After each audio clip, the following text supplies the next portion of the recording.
प्यारे बच्चों, कल की क्लास से हमने नया चैप्टर स्टार्ट किया है प्रकाशिकी यंत्र। रिपीट चल रहा है, लेकिन हम ऐसा पढ़ा रहे हैं अवनीश यादव कहने पर कि जैसे लग रहा शुरू से पढ़ा रहे हैं। तो अवनीश बेटा, प्रकाशिकी यंत्र इसके बारे में समझाए थे। फिजिक्स बहुत प्यारी सब्जेक्ट है और प्रकाश के चैप्टर और ज़्यादा प्यारे होते हैं। नाम से परिभाषाएं क्लियर हो जाती हैं। थोड़ा तेज रिवाइज कर दे रहे हैं। ऐसे समस्त उपकरण या यंत्र जो प्रकाश की घटनाओं, परावर्तन या अपवर्तन पर आधारित हो, उन्हें प्रकाशिकी यंत्र कहा जाता है। माने जो यंत्र परावर्तन की घटना पर काम करें या अपवर्तन की घटना पर काम करें, उन्हें हम प्रकाशिकी यंत्र कहते हैं। अध्ययन में सहूलियत के लिए प्रकाशिकी यंत्रों को बेटा हम दो प्रकार का बना मान सकते हैं, प्राकृतिक प्रकाशिकी यंत्र और कृत्रिम प्रकाशिकी यंत्र। जो प्रकाशिकी यंत्र प्रकृति में स्वतः मिलते हों, स्वतः प्राप्त होते हों, उन्हें हम प्राकृतिक प्रकाशिकी यंत्र, नेचुरल ऑप्टिकल इंस्ट्रूमेंट्स जैसे मानव नेत्र। और जो प्रकाशिकी यंत्र मनुष्य द्वारा बनाए जाए, हम आप बनाते हो जिन्हें, उन प्रकाशिकी यंत्रों को कृत्रिम प्रकाशिकी यंत्र, आर्टिफिशियल ऑप्टिकल इंस्ट्रूमेंट्स कहा जाता है। ये जो कृत्रिम प्रकाशिकी यंत्र हैं, ये गुणों के आधार पे, प्रवृत्ति के आधार पे दो तरह के होते हैं। एक कृत्रिम प्रकाशिकी यंत्र को हम कहते हैं उन्हें सूक्ष्मदर्शी और दूसरे को कहते हैं दूरदर्शी। सूक्ष्मदर्शी मतलब अंग्रेजी है माइक्रोस्कोप। साइंस में सुनो, कल पढ़ाया हुआ टॉपिक है।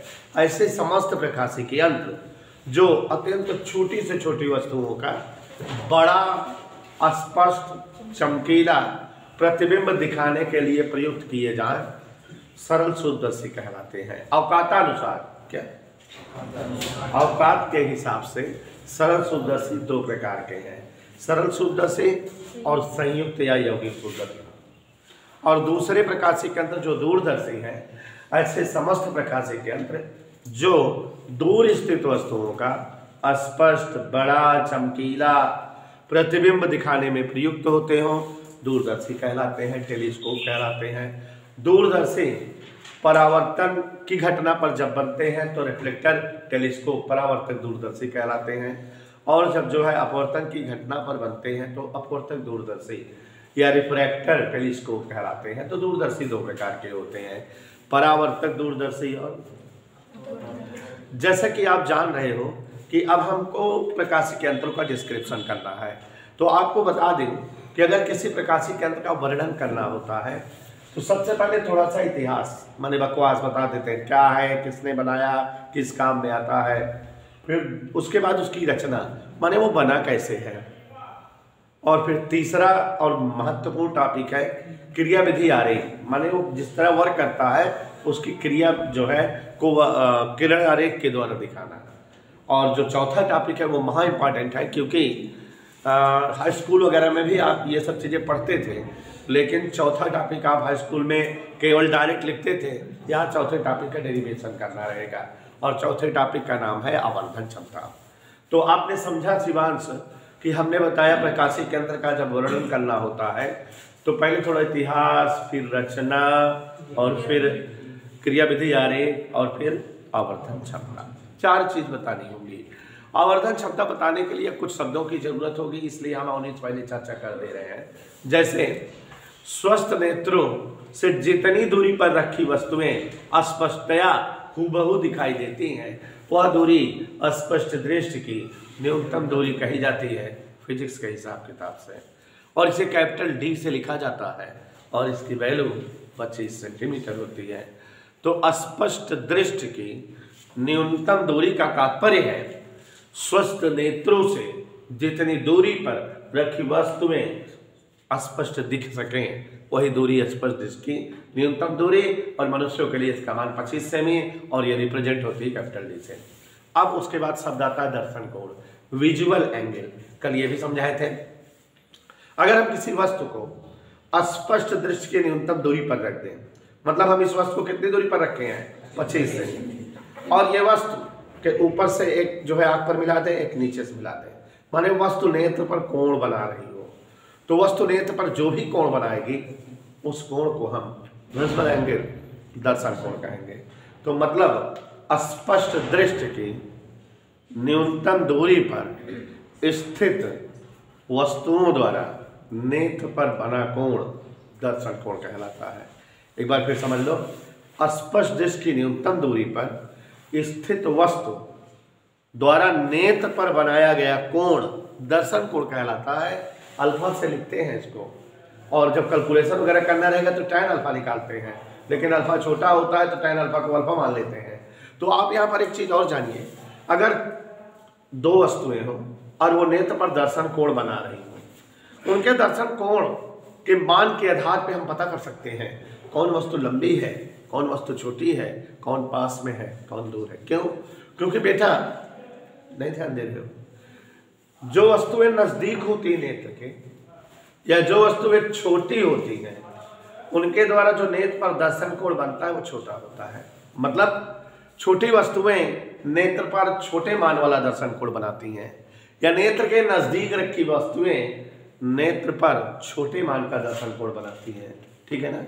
और जो वस्तुएं नेत्र से दूर होती हैं या जो वस्तुएं लंबी होती हैं, वे वस्तुएं नेत्र पर बड़े मान का दर्शन कोण बनाती हैं। इधर के लिए दर्शन कोण को अल्फा से व्यक्त करते हैं।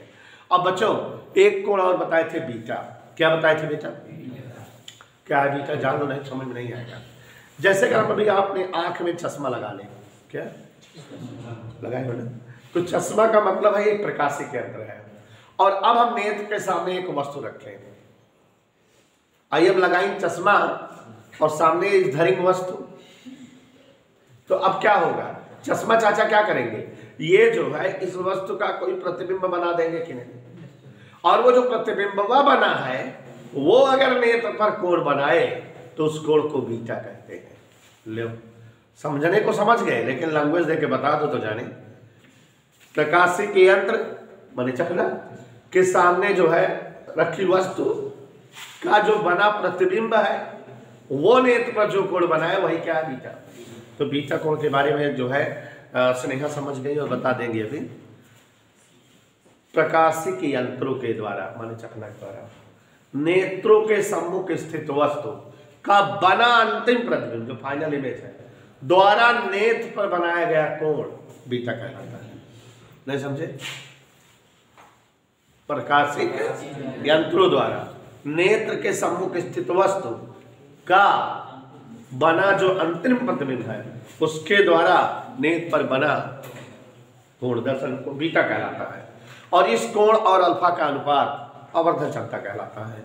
तो हम लोग डेरिवेशन करना रहेगा तो हम लोग हर सब जो है उपकरण में पहले बीटा निकालेंगे, फिर उसके बाद अल्फा निकालेंगे और फिर दोनों का अनुपात कर देंगे, तो खटाक से आ जाएगा आवर्धन क्षमता। सरल सूक्ष्मदर्शी सिंपल माइक्रोस्कोप,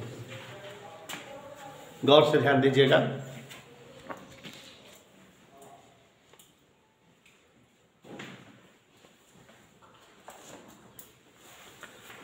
सरल सूक्ष्मदर्शी, ध्यान देने योग्य बात यह है कि पहले थोड़ा बकवास हो जाए।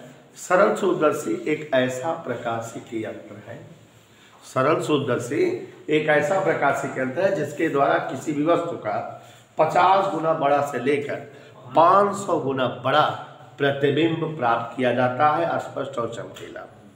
ठीक है। अब सरल सूक्ष्मदर्शी बनता कैसे है? कल हम समझाए थे अच्छे से। तो वैसे भी प्लास्टिक या धातु का एक गोल फ्रेम, और अगर उसमें हैंडल लगा हो और इस गोल फ्रेम में कम द्वारक और कम फोकस दूरी का उत्तल लेंस फिट कर दो, जो बन गया सरल सूक्ष्मदर्शी। माने सरल सूक्ष्मदर्शी बनाना बहुत सरल है। सरल सूक्ष्मदर्शी देखो पिक्चर उच्चरों में या जब प्रचार उचार आता है दांत होत का, तो एक डॉक्टर ऐसे गोल गोल शीशा लगा रहता है, वैसे हाथ से पकड़े रहता है, दांत के सामने करता है, देखो कीटाणु कितना, ऐसे वैसे, तो सरल सूक्ष्मदर्शी है। या कल हम बताए थे कि जनरल मर्चेंट या मेडिकल स्टोर पर जो दाम उम लिखे रहते हैं उसके सामने लगा कर देखता है। या जो महंगी वाली ज्योमेट्री बॉक्स है उसमें देखो तो एक जो है 2-3 अंगुल की प्लास्टिक की डंडी लगी हुई और ऊपर लेंस लगा हुआ एक जो है रखा रहता है। बायो के डिसेक्शन बॉक्स में भी रखा रहता है बायो वाले बच्चों के।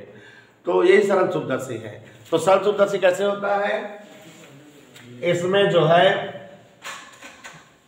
प्लास्टिक या धातु का एक गोल फ्रेम होता है जो हैंडल युक्त होता है, और इस गोल फ्रेम में कम द्वारक, कम फोकस दूरी का एक उत्तल लेंस फिट कर देते हैं। यही क्या होता है बेटा?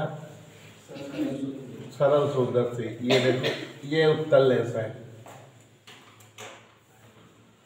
कोई डाउट?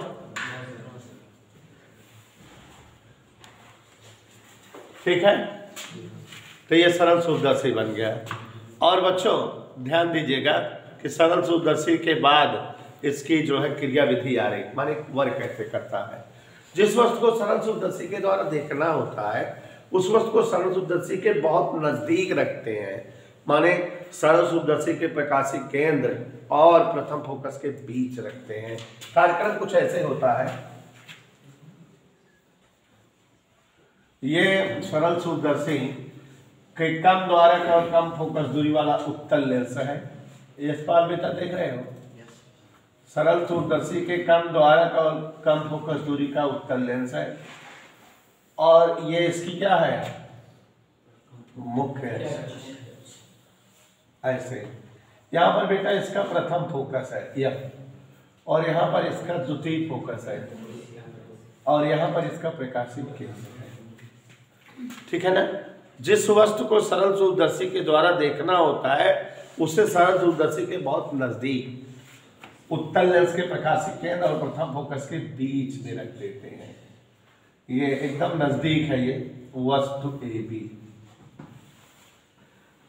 हम लेंस से प्रतिबिंब बनना जानते हैं, तो एक किरण, इसको ऐसे लिखा देंगे समझ आ जाएगा, मुख्य अक्ष के समांतर चलती है और अपवर्तन के पश्चात लेंस के द्वितीय फोकस से ऐसे जाती है। दिखा बेटा? नहीं दिख रहा किसी को।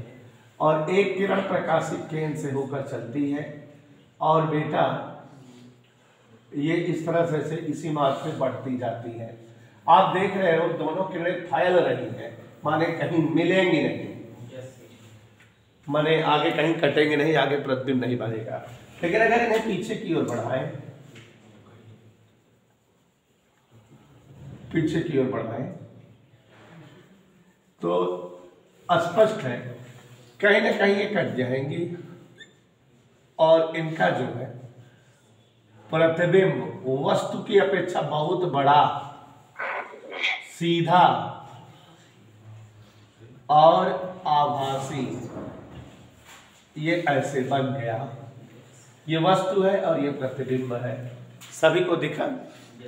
तो आप समझ रहे हो बच्चों कि हम लोग जो है सरल सूक्ष्मदर्शी के क्रिया विधि आरेख का वर्णन ऐसे कर देंगे तो हो जाएगा कि नहीं। जिस वस्तु को सरल सूक्ष्मदर्शी के द्वारा देखना होता है उस वस्तु को सरल सूक्ष्मदर्शी के उत्तल लेंस के बहुत नजदीक अर्थात उसके प्रकाशिक केंद्र और प्रथम फोकस के बीच समायोजित करते हैं। एक किरण मुख्य अक्ष के समांतर चली, अपवर्तन के पश्चात द्वितीय फोकस से गई। एक किरण जो है प्रकाशिक केंद्र से चली, दोनों किरणों को पीछे बढ़ाने पर वे ए डैश पर मिलती हैं। वस्तु का सीधा बड़ा आभासी प्रतिबिंब ए डैश बी डैश प्राप्त हो जाता है। और इस प्रतिबिंब को हम जो है यहाँ आंख लगा करके देख भी लेते हैं। रवि यादव तुम्हारी आंख बना रहे हैं।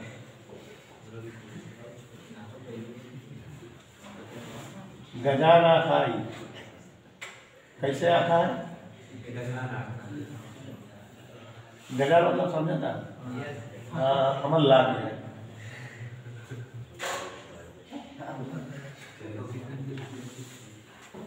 ओके, और ध्यान दीजिएगा ये अंतिम प्रतिबिंब है। ये नेट पर जो कोण बनाएगा उसी कोण को हम क्या कहते हैं? बीटा। प्रकाशिक यंत्र द्वारा वस्तु के बने अंतिम प्रतिबिंब से नेट पर बना कोण, और ये वस्तु हमारी है नेत्र से इतनी दूरी पर, वस्तु दूरी को यूं से, प्रतिबिंब दूरी को, समझ आया? प्रतिबिंब कोई बोलेगा नहीं, ध्यान से देखो।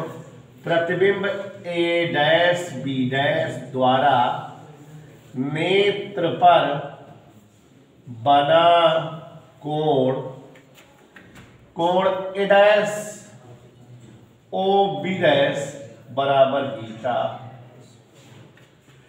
बीटा त्रिभुज ए बी ओ में भी है, त्रिभुज ए बी ओ से, ध्यान से देखो भाई सब लोग झगड़ा कर रहे हो उनसे, त्रिभुज ए बी ओ से tan बीटा अगर निकालें, लंब बटे आधार, चूंकि बीटा क्या है, छोटा है, इसलिए tan beta nearly equal to, समझ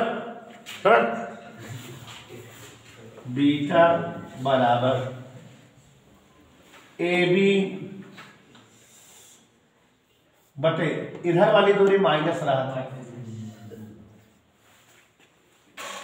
देखा हम बताए कई चीज बताओ ग्राहक कौनो प्रकाशिक यंत्र में 4, इतिहास बकवास बता दी, रचना या बता दी, कार्य विधि या बता दी, हमारे आवर्धन क्षमता टेक्निक चलता है, और यम बराबर बीटा बटे अल्फा होता है, कहाँ निकाल ले। अब अल्फा, अल्फा मतलब परिभाषा क्या होता है, वस्तु जो है स्पर्श जिसकी न्यूनतम दूरी पर रखी हो, यदि वस्तु डी दूरी पर हो नेत्र से, यह देखा अब ये वस्तु यह नेत्र से कितने दूरी पर रखी बा, नेत्रा, तो कौन कोण बनाएगी, दर्शन कोण, न मानत जन, इसलिए tan अल्फा वस्तु ए बी अपान न मानत जन, चूंकि अल्फा, इसलिए tan अल्फा जगह क्या लिखते हैं, खरसलान, देखे इतना समझ में आया, कहा निकाली बेटा, आवर्धन क्षमता, इसलिए शरण सूक्ष्मदर्शी की, सोचो कल भी बताए थे, हम तो दो बार बता दे रहे हैं, अगर ना हो तो फिर बेकार है, यह बराबर का हो बेटा, ना मानता है क्यों हमारे बचिए बीटक मान, और जोर से पूछा हमसे, ए भी कट जाए, पूछा ए बी से भी कट जाए, बेइज्जती ना हो हमार, यम बराबर नीचे का ऊपर का,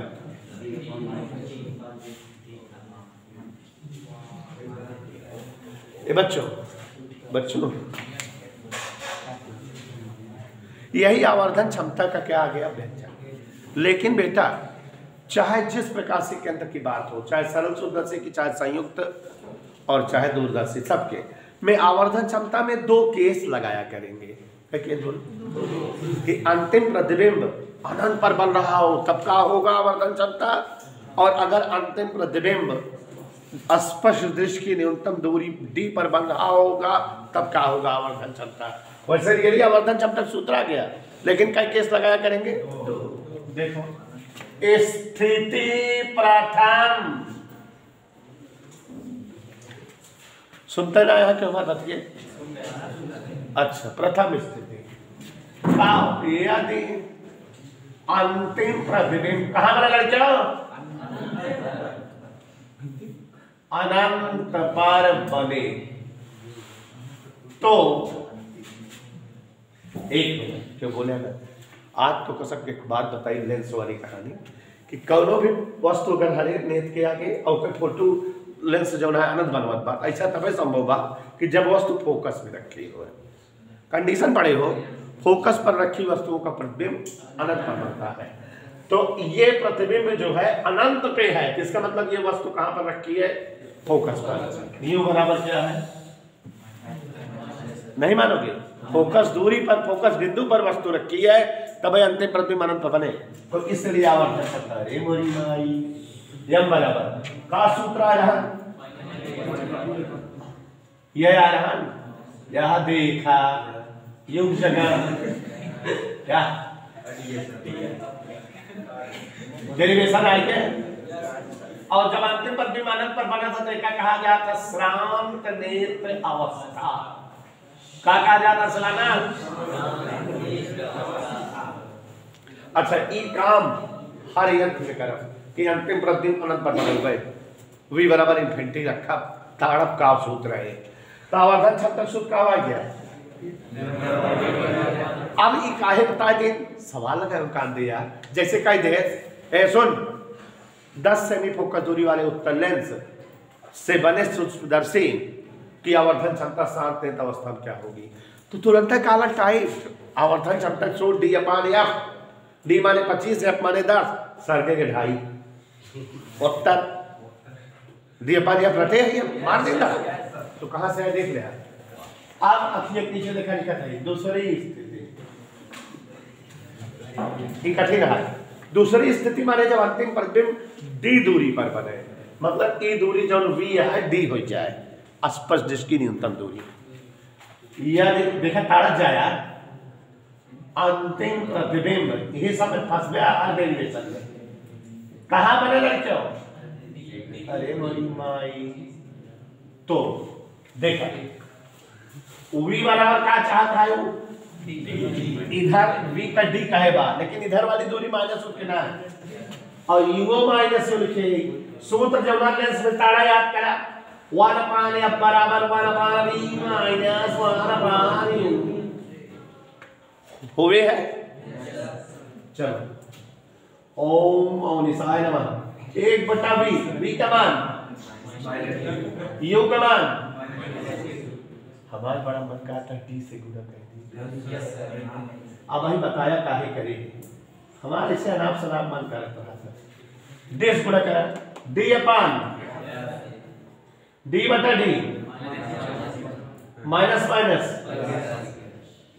पकड़ ले हो गया कि आवर्धन क्षमता निकाले के बाद जब डी बटा यू बा तो हुआ हमारा बटा यू रहा ना तो डी बटा यू करे बिना डी मार दी का गुणा में तो डी बटा यू बराबर तारा वन इधर आएंगे 1 प्लस डी अपान है इसलिए एम बराबर है माइनस डी अपान यू माने -1 प्लस डी अपान एफ। देखा डेरिवेशन में हो गया। अच्छा एक चीज जब जो है अंतिम प्रतिबिंब अनंत पे बना है अंतिम प्रतिबिंब तो आवर्धन क्षमता सूत्र डी अपान एफ और जब अंतिम प्रतिबिंब स्पर्श दृष्टि की न्यूनतम दूरी बना था तो आवर्धन क्षमता सूत्र 1 प्लस डी अपान एफ माने 1 ज्यादा हो जाए बस। माने अगर क्यों कहा रहा है पॉलिटेक्निक वगैरह सवाल आवत है शांत अवस्था में आवर्धन क्षमता 5 है तो जो है स्पर्श दृष्टि वाली कंडीशन में क्या होगी समझे ना आप बोल दे अरे 1 बढ़ गया यार सरगे चला जा तू पूरी महाभारत खत्म हो गया पूछा ना है द्रौपदी के पति रहे